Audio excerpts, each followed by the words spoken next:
আসসালামু আলাইকুম দর্শক। আমরা এই মুহূর্তে রয়েছি Bogura new market, Samir Uddin new মার্কেটে। এইখানে এই যে আপনারা দেখতে পাচ্ছেন তৌফিক জুয়েলার্স, আল তৌফিক জুয়েলার্স। এই আল তৌফিক জুয়েলার্সের এই দোকানটিতে গতকাল রাতে চুরির ঘটনা ঘটেছে। দোকানের আশেপাশে যে দোকানদারেরা তারা সকালে এসে দেখতে পায় যে তাদের দোকানের শাটার 1 ফিটের মতো উঠানো ছিল।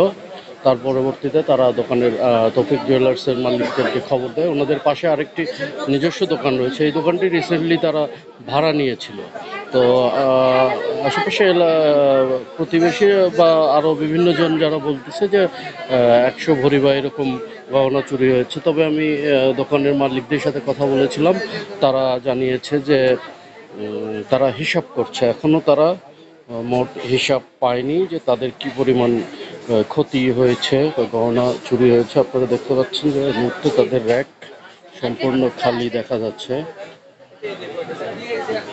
তো বাদ বাকি এই মুহূর্তে প্রশাসন এসেছে, সকলে এসেছে, এখন বাদবাকি হিসাব গণনা চলছে এবং আমরা পরবর্তী আপডেট আপনাদেরকে আবারও জানানোর চেষ্টা করছি। ধন্যবাদ।